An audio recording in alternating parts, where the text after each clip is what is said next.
Dövlət xidmətlərinin rəqəmsallaşdırılması istiqamətində növbəti addım atılıb. Dövlət Su Ehtiyatları Agentliyinin təqdim etdiyi rəqəmsal xidmətlər artıq vahid platforma üzərindən istifadəçilərə təqdim olunacaq. Bu çərçivədə e-Su mobil tətbiqinin fəaliyyəti dayandırılır və xidmətlər MyGov platformasına inteqrasiya edilir.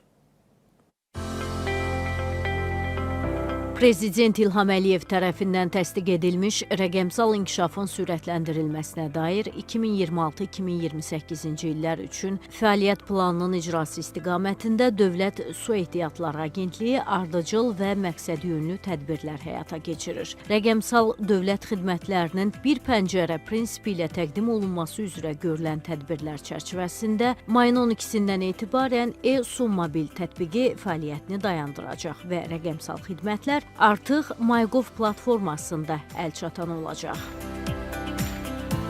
Bu vaxta qədər MyGov tətbiqində 6 xidmət mövcud idisə, bu müddətdən sonra artıq daha 7 rəqəmsal xidmətin tətbiqə inteqrasiyası başa çatmışdır və qarşıdakı müddətdə digər kommunal xidmətlərində tətbiqə əlavə olunması üzrə işlər davam etdirilir.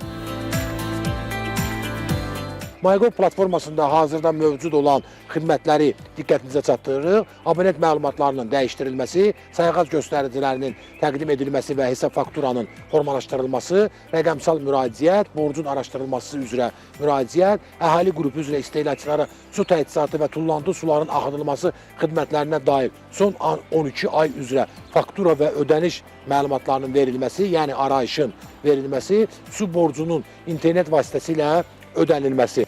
Qeyd edək ki, MyGov bütün dövlət xidmətlərini tək bir mərkəzdə birləşdirərək vətəndaşlara vahid platforma kimi xidmət göstərir. Bu yanaşma vətəndaşların dövlət xidmətlərinə daha operativ və rahat çıxışını təmin eləyir.